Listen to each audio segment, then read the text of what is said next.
한 번 더 이렇게 인사할까요? 흔들리지 마세요. 네, 오늘 제목이에요. 네,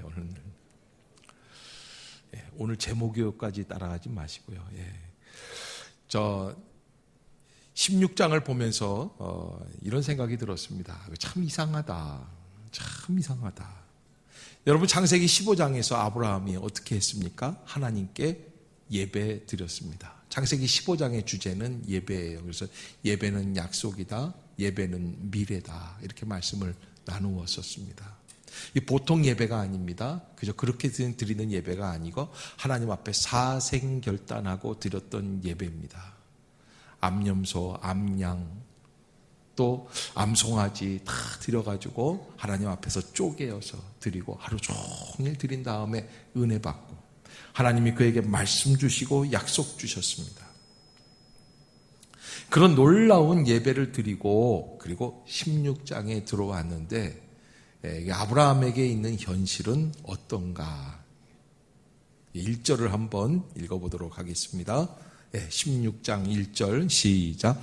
아브라함의 아내 사레는 출산하지 못하였고 그에게 한 여종이 있으니 애굽 사람이요 이름은 하갈이라. 아멘. 여러분, 엄마가 고3짜리 학생 놓고 기도하기 위해서 기도원 가서 금식하고 기도하고 왔는데, 그런데 척하니 집에 들어오니까 고3짜리 아들이 그렇게 하나님께 울며 불며 기도하면은 얘가 어떻게 해야 됩니까?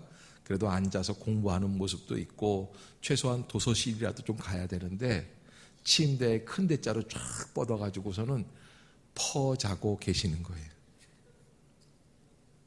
하나님이 기도원에서 응답 안 주신 게 아니에요. 걱정하지 말라고 응답 주셨어요. 기도만 하면은 목사님께 또 기도 받았더니 목사님도 걱정하지 말라고 그러는 거예요. 그래서 뭔가 될 줄 알고 왔더니 이 녀석은 어떻게 해요? 퍼 자고 있는 거예요. 은혜가 돼요, 안 돼요? 열 받아요, 안 받아요? 오늘 16장 내용이에요. 예배 드리면 뭔가 좀 달라졌어야 돼요. 하나님의 응답이 와야지 돼요. 환경이 바뀌어야지 돼요. 여러분, 사라가 아기를 못 낳습니다. 못 낳으면 낳을 수 있도록 약속해 주셨으니까 바뀌어야지요. 벌써 오늘 날짜를 보면 10년이 넘었다고 합니다. 하나님의 약속을 받은 지 최소한 10년, 5년 가까이 되는 시간입니다. 기다리고 기다렸습니다. 그러면 사라가 보톡스는 못 맞아도 뭐 좀 피부도 좀 뽀송뽀송해지고 애 낳는 새댁처럼 좀 뭐 달라진다든지 뭔가 변화가 있어야 되는데 점점 더 늙어가는 거예요. 여러분, 뭐 요즘 할머니들은 세련되셔서 80이 가까우셔서도 이마에 주름살 하나 없는 분들도 계세요. 그런데 사라는 안 그랬을 것 같아요. 절세 미녀였지만 나이가 지금 이제 사라 나이가 75세가 넘어가요. 점점 나이 들어가는 거예요.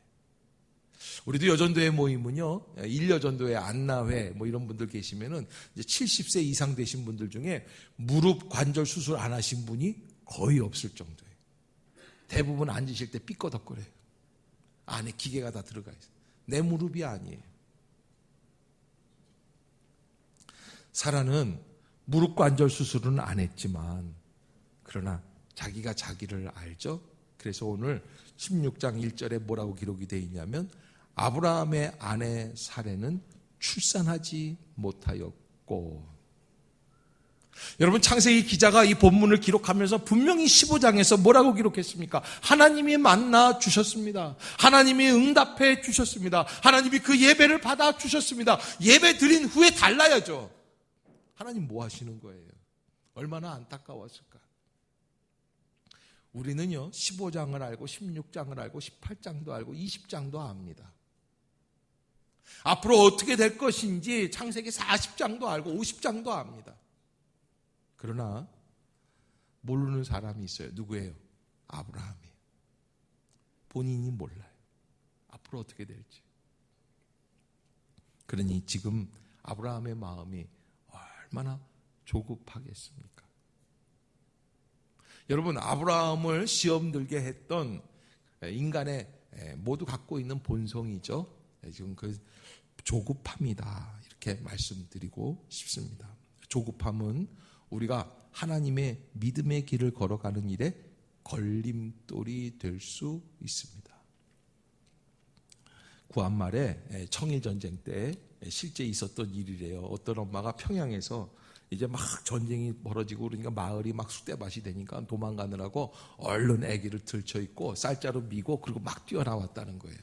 그랬는데 한참 달려가는데 애가 안 울더래요. 그래서 이렇게 봤더니 아기를 들쳐입은 게 아니라 베개를 딱 이렇게 들쳐업고서 뛰어나온 거예요. 조급함은 그렇게 돼요.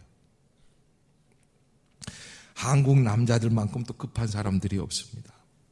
여러분, 한국 남자 급한 성격, 이런 얘기가 있습니다. 어떤 총각이, 노총각이 별르고 별르다가 섣달 금음날 결혼을 했어요. 섣달 금음날은 음력 12월 31일. 그런데 하룻밤을 지나고 나니까 새해 설날이 되었어요. 그러니까 신랑이 그러더래요, 신부한테. 결혼한 지 벌써 2년이 다 지나갔는데 왜 아이가 없냐고 투정을 부린다는 거예요. 여러분, 인간이 조급합니다. 조급해지면 서둘다 보면 낭패를 보게 되어 있습니다. 아브라함의 마음도 조급해집니다.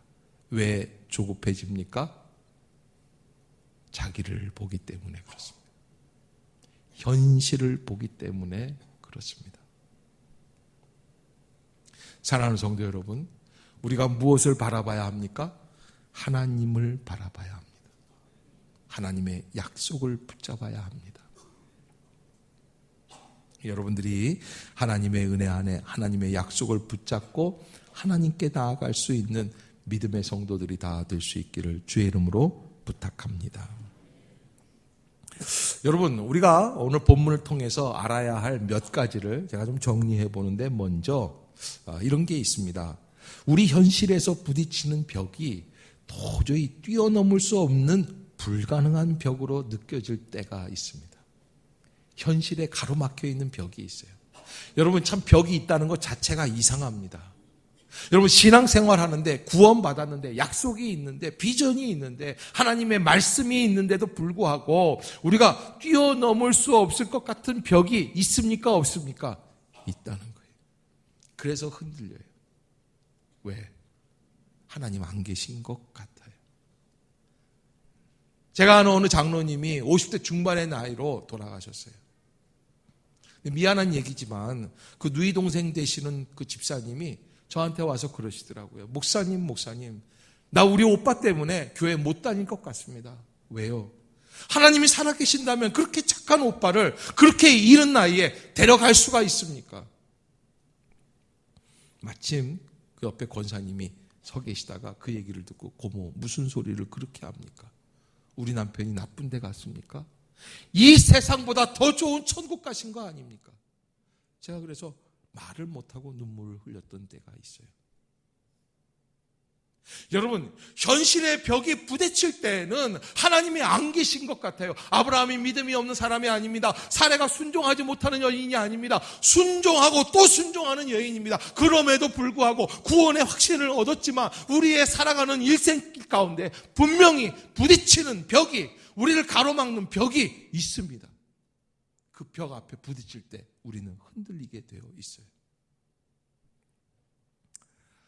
본문을 준비하면서 생각났던 시가 하나 있는데, 여러분 도종환 시인 아시죠?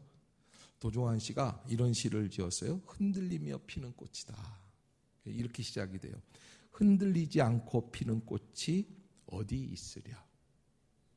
이 꽃 얘기를 하는 건데 사실은 꽃 얘기가 아니라 사람 얘기인 것 같아요. 사람은 좀 흔들린단 말이죠. 이 세상 그 어떤 아름다운 꽃들도 다 흔들리면서 피었나니, 흔들리면서 줄기를 곧게 세웠나니, 흔들리지 않고 가는 사람이 어디 있으랴. 그 다음에 이제 두 번째 이연에서는 이렇게 얘기를 해요. 젖지 않고 피는 꽃이 어디 있으랴.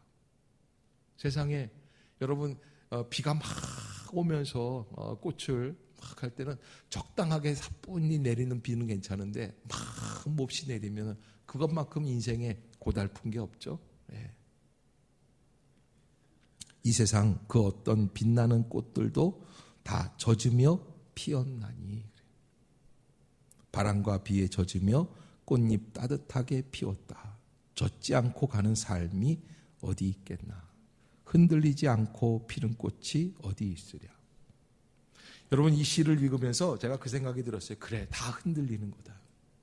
근데 여러분, 인생에서 다 흔들려도 영적인 약속, 영적인 믿음 생활은 흔들리면 안 돼요.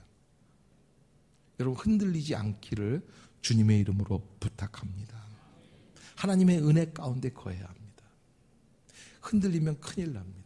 한 번 흔들렸는데, 여러분이 창세기 16장 여기서 잠깐 흔들렸더니 어떤 일들이 벌어져요? 나중에는 큰 부작용이 생겨요. 가정이 무너져요. 사랑하는 친아들 이스마엘을 버려야지 돼요. 나중에 여러분, 중동에서 일어나는 전쟁들이 다 누구하고 누가 싸우는 건 줄 아세요? 이삭의 후예와 이스마엘의 후예가 싸우는 거예요. 9.11 테러 때 월드 트레이드 센터가 무너질 때 그 누가 이스마엘의 후예의 전쟁이에요. 한 번 흔들리는데. 그래서 우리가 우리 살아가는 인생 속에서 넘지 못할 벽에 부딪혔다고 생각할 때 그때 흔들리지 말고, 그것이 당연하고, 현실에서는 그것이 있지만, 그런 부딪히는 벽이 있고 불가능한 벽이 있지만, 그러나 내 주 예수 그리스도 나를 인도하여 주시는 구원의 하나님의 역사는 끊어지지 않는 줄을 믿으시기를 주의 이름으로 축복합니다.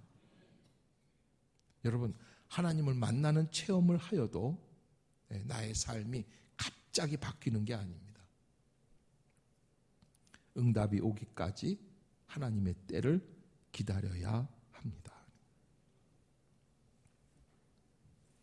그런데 참 애매한 게요, 아이러니한 것이 현실이 안 바뀌어요. 그러면 절망이 오죠. 흔들리죠. 시험에 들죠. 그런데 그때 되면 딱 무슨 일이 있냐면 하나님의 응답을 대신하는 현실의 해결점이 있어요. 솔루션이 다 있어요. 여러분, 요나가 하나님의 말씀을 받고 니느웨로 가려고 하는데 니느웨로 가지 않으려고 하는 마음이 있어요. 그래서 다시스 항구로 내려가서 배를 타려고 하는데 이 배가 어디로 가는 배가 나옵니까? 다시스로 가는 배가 나옵니다. 여러분, 그게 요나의 넘어짐의 길이죠. 어떻게 합니까? 하나님이 니느웨로 가라고 하는데 탁 보니까 앞에 다시스로 가는 배가 쫙 있는 거죠. 오늘 아브라함이 정말 조급함 가운데 나는 어떻게 하면 좋을까, 아이가 없다, 이러는 고난 속에서 이렇게 있는데, 여기 1장 중반부에 보면은 사레는 출산하지 못하였는데 그 다음에 나오는 구절이 있어요. 그에게 한 여종이 있으니 애굽 사람이요 이름은 하갈이라. 누가 있어요? 누가 보여요? 하갈이 보여요. 여러분, 이 여자 괜찮은 여자예요. 왜? 이 여자는 보통 여자가 아니라 애굽에 내려갔을 때 바로 왕이 아브라함에게 선물로 주었던 여인이에요. 그러니까 귀티가 있는 여인. 좀 허드렛 일을 하고 노예로 살아가는 신분이지만 그래도 애굽 궁전에 귀티가 나는 그 귀족의 피가 흐르는 그런 여인이었다. 나쁜 여인이 아니에요. 여우 같은 여자가 아니라 착한 여자예요. 밤에 뭘 시켜도 군소리하지 않고 잘 시종을 들어주는 여자. 내 아기를 낳아줄 것만 같은 여자. 그래서 사라가 어떻게 합니까? 2절 같이 한번 보겠습니다. 시작. 사레가 아브라함에게 이르되 여호와께서 내 출산을 허락하지 아니하셨으니 원하건대 내 여종에게 들어가라. 내가 혹 그로 말미암아 자녀를 얻을까 하노라 하매 아브라함이 사레의 말을 들으니라. 아멘. 안 들을 남자가 어디 있어요? 여러분, 아마 이 하갈이라는 몸종을 선물로 받았을 때, 이게 10년 전이에요. 한 17세? 그 정도 됐을 거예요. 그러면 이제 한 27, 30, 요 정도 됐 나이. 이 젊은 여인, 사례하고는 비교가 안 돼요. 딸보다도 더 어린 여인. 그런데 그 여인이 척 있는데 사례가 그러는 거예요. 여러분, 이 사례가 보통 여자가 아니에요. 나이는 먹었지만은 그래도 이 여자도 굉장히 아주 멋있는 여인. 왜 서부 영화 같은 데 보면은 이렇게 목장에서 큰 목장을 경영하는데 그 목장 주인이 멋있게 생기는 크라크 케이블처럼 생긴 남자인데, 그런데 여자도 말이죠, 양을 키우는 목장에서 일을 하지만은 그래도 멋있는 여자들이 있잖아요. 왜? 키도 늘씬하고. 사례가 아마 그러지 않았을까 싶어요. 그 어디다 내놔도 빠지지 않는 여인인데, 여러분 한 가지 알아야 될 게, 예쁜 여자들이 갖고 있는 특징이 하나 있어요. 그게 뭐냐면 자존심이에요. 아브라함이 자기 때문에 애 못 낳는 것 같는 거예요. 애 못 낳는. 그러니까 자존심이 막 상하니까 이 자존심을 어떻게 할 도리가 없는 거예요. 그래서 어떻게 해요? 탁 보니까 눈치가 벌써 자꾸 아브라함이 누구 쳐다봐요? 하갈 보니까 네가 말하기 전에 내가 먼저 선수친다. 이게 자존심이에요. 여러분, 우리는요, 신앙생활하면서 내 자존심 세우는데 먼저 빨라요. 그런데 신앙은 자존심을 세우는 게 아니에요. 따라해 봅시다. 믿음은 자존심을 내려놓는 것이다. 여러분, 자존심 내려놓으세요. 자존심을 내려놔야 믿음이 시작이 돼요. 어떤 분들은 교회 와서 목사를 찾고 기도 부탁을 하면서 뭐라 그러냐면, 세밀하게 다 얘기는 못하겠는데 하여간 기도해 주세요.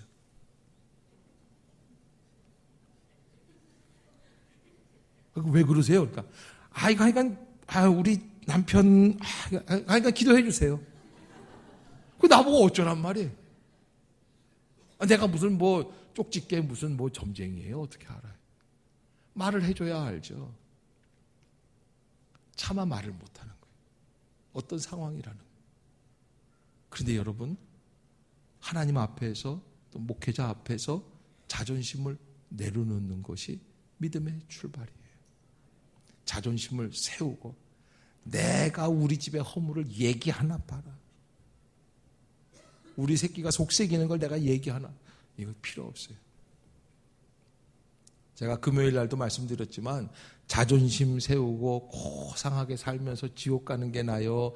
좀 순수하게 좀 사람이 좀 그래도 고상하지 않아도 좋아. 유치해도 괜찮아. 천국 가는 게 나요. 어떤 게 좋아요? 여러분 얼굴이 고상하면서 천국 가는 게 더 좋아요. 그러면 여러분, 이 천국이라고 하는 건 내가 생각해 봐야 돼요. 자존심 세우고 교양 세우고 뭘 찾고 그러다. 여러분 왜 그러냐면 기도하는데 두 손 들고 주여 삼창하자 그러니까 안 하는 분이 있어요. 고상하게 하려고 주여 이러지 않고 주여. 교양 있게 하는 거예요. 교양 있게.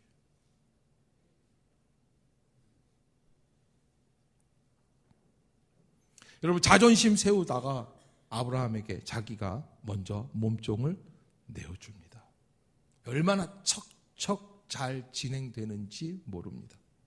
그 3절 후반부에 뭐라고 되어 있냐면 아브라함이 가나안 땅에 거주한 지 10년 후였더라. 참을 만큼 참았다는 거야. 기다릴 만큼 기다렸다는 거야. 맞아요. 참을 만큼 참았어요. 기다릴 만큼 기다렸어요. 그래도 더 기다려야 되는 것.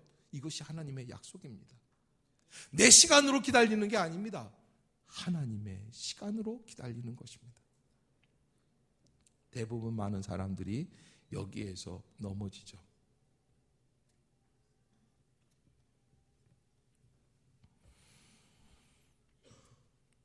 그 어떤 일이 어떻게 벌어집니까? 4절 아주 기적이 일어납니다. 4절 시작. 아브라함이 하갈과 동침하였더니 하갈이 임신하매 그가 자기의 임신함을 알고 그의 여주인을 멸시한지라. 아멘. 자, 여기 4절에는 기적과 비극이 함께 있어요. 따라해 봅시다. 사람이 하는 일이 다 그렇다. 기적과 비극이 함께 있어요. 내가 뭘 하려고 그러면 하나님 제치고 기적과 비극이 함께 있게 돼 있어요.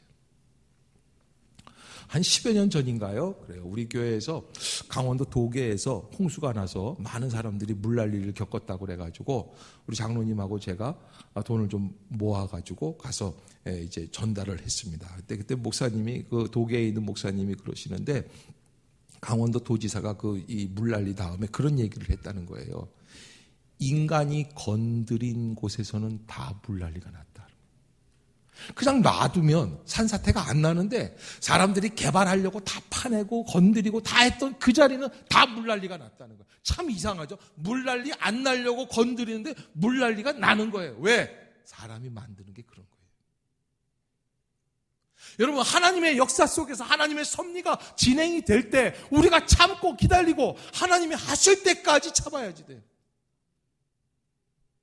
내가 나서기 시작하면 물난리 납니다. 저 6학년 때인데요. 우리 집 얘기 다 하겠어요. 우리 집 사람이 제발 좀 그 집안이 구석 얘기 좀 하지 말라고 그러는데, 제가 6학년 때인데 제 누이 동생이 하나 있어요. 2살 터울이죠. 4학년짜리. 가을인가 그랬어요. 스산하게 부는 바람인데 이 녀석이 학교에 끝나고 안 오는 거예요. 4학년짜리 여자애가 안 오니까 엄마가 막 불안하죠. 애들을 못 가리켜요. 학원에서 애들을 못 가리켜. 왔냐? 또 왔냐? 5시간 넘어가니까 뭐 가만히 계시지 못하고 막 다니. 나는 그래서 또 막 학교까지 뛰어가서 운동장 싹 뒤지고 뒷마당 뒤지고 뭐 교실 쫙 봤는데 없어요. 엄마 없어요. 아버지까지 들어오셔서 막 찾고 난리가 났어요.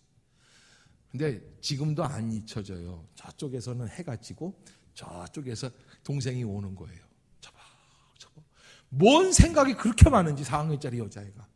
그러니까 생각을 하면서 걸어오는 거예요.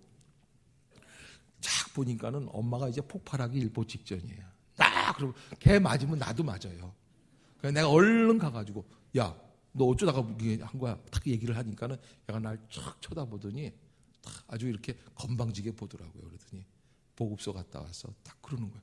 그래서 나는 그때 그게 무슨 말인지를 전혀 못 알아들었어요. 보급소가 뭐야? 근데 그게 무슨 이 눈치냐면 무슨 도서실 갔다 왔다고 당당하게 얘기하는 거예요. 보급소 갔다 와서 딱 그런. 그 엄마 딱 앞에 가니까 엄마가 너 왜 그렇게 늦었어? 그러니까는 딱 쳐다보면서 우리 집 돈 없어가지고 돈 벌려고 신문 보급소 가서 내일부터 신문 돌린다고 신청하고 오늘 언니랑 같이 신문 돌릴 줄 한번 쭉 돌아보고 오는 중이야. 엄마가 눈물이 확 나요. 아버지는 기가 팍 죽었어요. 아버지가 그냥 혼자 초복초복 들어가지. 이제 나는 맨 꼬랑지로 이제 내가 제일 기가 죽었지. 왜? 어이가 없더라고요. 걔는 지금 신문 보급소 가서 그 동네 쫙 돌아보고 왔다는 거야. 그런데 나는 뭐하고 있어? 좀 배 깔고 누워가지고서는 빈둥빈둥. 그래도 교과서라도 보고 있었으면 괜찮은데 TV 보고 있어. 뽀빠이 뭐 그런 거 있잖아요. 시금치 먹으면 힘나는 거. 그 창피하더라고요. 난 뭐 했나 그 생각. 쟤는 돈 벌려고 그러는데 난 뭐 했나. 두 번째 가만히 따라가면서 생각을 하는데 이런 생각이 들어요. 그놈의 기집애 진짜 맹랑하다. 맹랑하다 생각이 들었어요. 집안 분위기 완전히 이상하게 됐어요. 내가 들어가서 가만히 있다 안 되겠어요. 그래서 엄마 들으라고 내가 일부러 열도 나고요. 머리를 확 잡고서 한 대 주워 박았어요. 그러니까 왜 때려? 그러니까 야, 너 정신이 있어 없어? 우리가 무슨 뭐 고아야? 어떻게 됐어? 엄마가 돈을 못 벌어? 어떻게 했어? 막 그러니까 아버지가 이제 밖에서 이제 기가 사시는. 여러분, 우리가 고아예요? 엄마 아빠가 돈을 못 봅니까? 참 미안했던 거는 전과 사고 뭐 이런 거 뭐 책도 사고 뭐 책 공부하려면 그런 게 있어야 되잖아요. 그런 거 살 때마다 엄마가 저는 줘요, 돈을. 그런데 딸내미 줄 때는 아까운 거야. 오빠 줬는데 요거 2년 있다가 그거 쓰면 되는데 그것도 그러니까 이게 얘는 조금 소외가 되니까 이게 승질이 나니까 이제 한번 해봐라. 그래서 나도 돈 벌어서 내가 쓰겠다 싶어가지고 신문보급소 간 거예요. 내가 막 뭐라 그래. 그 다음날 못 갔죠. 어떻게 가겠어요. 내가 막 뭐라 그러고 엄마도 막 그냥 눈을 흘기시고 그래요. 여러분, 인생을 살다 보면요, 엄마가 돈은 있는 것 같으면서 안 줄 것 같은 때가 있어요. 안 주는 것 같은 때가. 열받아요. 김집사도 복받고 박집사도 복받고 여기도 부장되고 여기도 부장되고, 에라 이럴 때 내가 그냥 회사 때려치고 나와서 난 사장 되자. 참아야 돼요? 일 저질러야 돼요?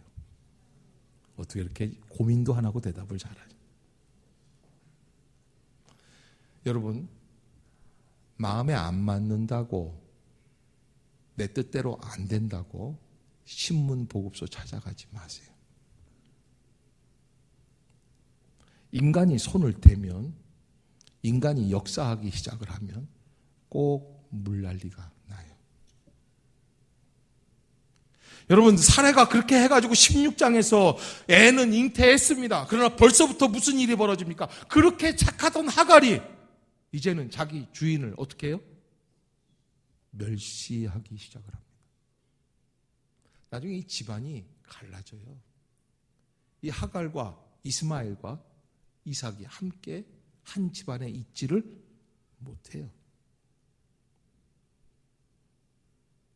아까도 말씀드린 것처럼 세계무역센터가 왜 무너졌습니까? 이스마엘 후손들이 갖다가 저질러 버린 거예요.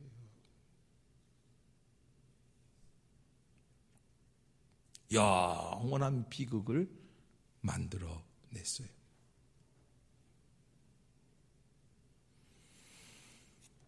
바울은 고린도 후서 6장에서 이런 이야기들을 우리들에게 해주고 있습니다. 너희는 믿지 않는 자와 멍에를 함께 매지 말라. 의와 불법이 어찌 함께하며 빛과 어두움이 어찌 사귀며 그리스도와 벨리알이 어찌 조화되며 믿는 자와 믿지 않는 자가 어찌 상관하며 하나님의 성전과 우상이 어찌 일치가 되리요. 여러분, 고린도에 가보니까 고린도 교회를 세워나가는데 너무나 우상들이 많아요. 헬라 지역이 그렇지 않습니까? 이 사람들이 우상에 젖어 살다 보니까 예수 그리스도를 믿고 주님의 은혜로 거듭나고 구원받고 세례받은 성도임에도 불구하고 우상과의 생활을 계속 연명해 나가는 거예요. 바울이 그러지 말라고 말씀을 하죠. 그래서 믿지 않는 자와 멍에를 함께 매지 말라. 이 얘기는 안 믿는 사람과 사귀지 말라는 얘기가 아닙니다. 이건 무슨 얘기냐면 세상적인 개념, 세상적인 일을, 하나님의 일을 도모할 때 그런 개념을 같이 거기다가 집어넣지 말라는 거예요.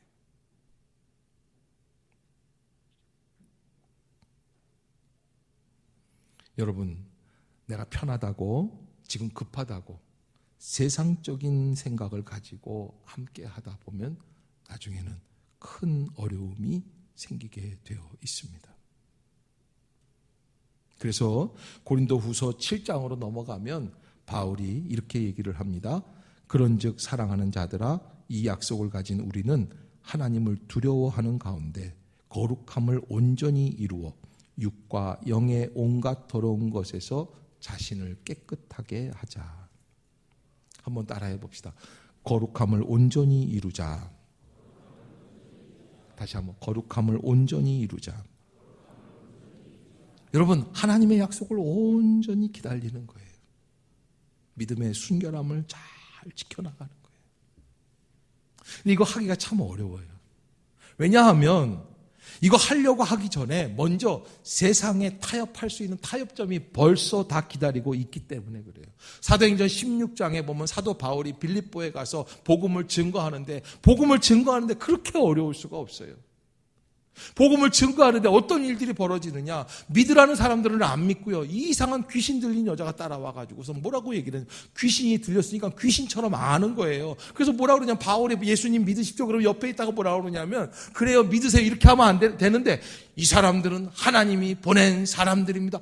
근데 나중에 바울 목소리보다 귀신 들린 여자 목소리가 더 큰 거예요. 그러니까 막 방해가 되는 거예요. 그러니까 바울이 너무 방해가 되니까 획 돌아보고 그랬어요. 귀신아! 그 여인에게서 나가라. 귀신이 나갔어요. 근데 이 여인은 귀신 들려서 귀신 들린 점을 치던 여인이에요. 귀신이 나가니까 점을 못 치는 거예요. 이게 노예였어요. 점쳐서 주인한테 돈 갖다 바치는 노예였어요. 그래서 고소가 됐어요. 빌립보 감옥에 갇혀요. 바울이 죽도록 매맞고요. 자, 바울이 나쁜 짓 하다가 걸렸습니까? 귀신 들린 여자 귀신 쫓아내준 것 죄밖에는 없어요. 근데 매맞았죠. 밤중쯤 되었는데 사도행전 16장의 내용이 그거예요. 바울이 정신을 차렸어요. 이제 깨어난 거예요. 그리고선 일어나서 앉았는데 신라가 옆에서 피를 흘리고 같이 누워 있습니다. 신라야, 울지 말고 우리 앉아가지고 기도하자, 찬양하자. 함께 그냥 같이 찬양을 하기 시작을 합니다. 작은 소리로 찬양을 했는데 함께 힘이 있어서 심차게 찬양을 하는데 그 찬양을 하는 가운데 이상한 일이 벌어졌습니다. 갑자기 옥문이 흔들리고 옥토가 흔들리는 거예요. 그런데 옥문이 열렸어요. 자, 여러분, 사도행전 16장 얘기 말고 저하고 우리 장로님들하고 우리 권사님, 집사님 몇 분이 중국에 가서 선교를 하는데 공안한테 걸렸습니다. 중국은 아직까지도 복음을 공식적인 길거리에서 전하면 안 되는 데거든요. 전하다가 걸렸어요. 그래서 저하고 우리 장로님들하고 권사님들하고 이렇게 감옥에 갇혔습니다. 감옥에 갇혔어요. 네. 꼭 무슨 얘기를 해도 불길한 얘기를 하냐고요? 감옥에 갇혔다고 생각해 보세요. 근데 그냥 저도 막 고문을 당하고 그래서 탁 했는데 밤중쯤 되니까 이 목사가 정신을 차린 거예요. 그래서 장로님 우리 이렇게 누워 있으면 안 되고 사도행전 16장처럼 우리도 기도합시다. 그리고 찬양합시다. 그리고 깨워서 이제 기도하고 찬양하는데 옥문이 열리는 거야. 네? 그리고 이거 여기 이제 수갑까지 다 열렸어요. 나가라는 뜻이에요? 있으라는 뜻이에요? 그걸 누가 하고? 당연히 나가지. 바울이요? 안 나가요. 왜? 하나님의 확실한 음성을 못 들었기 때문에. 있어요. 그런데 조금 있다가 보니까 잠시 있어. 다 있어 보니까 간수가 아니나 달라요. 벌떡 일어났는데 탁 보니까 옥문이 열려 있어요. 죄수들이 안 보이는 것 같아요. 칼을 빼가지고 그 자리에서 자결하는 거예요. 왜? 로마 군사한테 자기 일을 못했다고 죽을 게 뻔하니까 먼저 죽는 거예요. 자결하려고 탁 칼을 갖다 대는데 바울이 그러는 거예요. 그러지 마시오. 우리 여기 다 있습니다. 그러니까 이때부터 간수가 생각이 혼란스러운 거예요. 저게 죄진 놈 같으면 죄가 있어서 나쁜 마음이 있어서 그런 놈 같으면 저러지를 않을 텐데 이상한 사람들이다. 그래서 데려다가 집에다가 가서 옷 다 새로 하고 옷 씻겨드리고 먹을 거 주고. 바울과 신라가 하는 일을 보니까 뭐라 그러냐면 이상한 분들이니까 간수장이 그렇게 얘기를 합니다. 부형들이요, 어떻게 하여야 구원을 얻을 수 있겠습니까? 이게 무슨 얘기냐면 당신 하는 일들을 보니까 당신 보통 사람이 아닌 것 같은데 어떻게 해야 당신처럼 초월적인 은혜로 살아가는 인생이 되겠는가? 이걸 묻는 거예요. 여러분, 바울이 문이 열렸을 때 도망갔다 보십시오. 튀어나가 보십시오. 어떻게 되는 거예요? 방 붙는 거예요. 계시하는 거예요. 예? 그거 뭐라 그래, 그거를? 그런 거 뭐라 그러는 거죠, 그거? 그거 뭐라 그래, 그거? 그거 딱 해가지고서는 말이죠. 예? 이렇게 생긴 사람처럼. 또 바울이 또 독특하게 생겼습니다. 대머리에다가 머리는, 이렇게 얼굴은 못생겨, 키는 작지. 2인조 깡패 뭐 두 사람 뭐 이렇게 해가지고 사는 거예요. 간수장이 말이죠. 죽고. 그런 놀라운 게 간수장이 거기서 은혜를 받아요. 그래서 사도행전 16장에서 31절에 바울이 이게 묻고 있는, 어떻게 해야 구원을 얻을 수 있습니까? 바울이 대답을 해줘요. 주 예수를 믿으라. 그리하면 너와 내 집이 구원을 얻으리라. 그래서 간수장이 그날 세례를 받아요. 자기만 세례받는 게 아니라 온 가족이 세례를 받아요. 세례받고 그 간수장의 집이 빌립보의 최초의 교회가 되는 줄로 믿습니다. 여러분, 하나님께 기도했어요. 응답인 것 같아요. 문이 열릴 때가 있어요. 하면 될 것 같아요. 아니에요. 하나님의 약속을 기다려야 돼요. 하나님의 의와 그리스도와 벨리알이 어찌 조화되며 믿는 자와 믿지 않는 자가 어찌 상관하겠는가. 여러분, 우리가 우리의 심령 속에는 그리스도의 법을 따르려고 하는 마음과 세상 법을 따라 세상의 경쟁, 세상의 미움, 시기, 질투 이런 것들이 같이 있습니다. 그럴 때 우리가 하나님 앞에서 살아계신 하나님의 성전, 하나님의 은혜로 살아가는 우리들인데 어떻게 살아가야 할까? 사랑하는 성도 여러분, 우리는 다 16장에 있는 사람들입니다. 아브라함처럼 아직 이루어지지 않은 하나님의 약속을 기다리며 살아가는 인생들입니다. 그때 혹시 내 눈앞에 하나님의 주시는 것 말고 다른 은혜가 펼쳐지는 것 같을 때 그때 멈춥시다. 그리고 주의 뜻을 기다릴 수 있는 성도들이 되시기를 주의 이름으로 부탁합니다. 기도하겠습니다.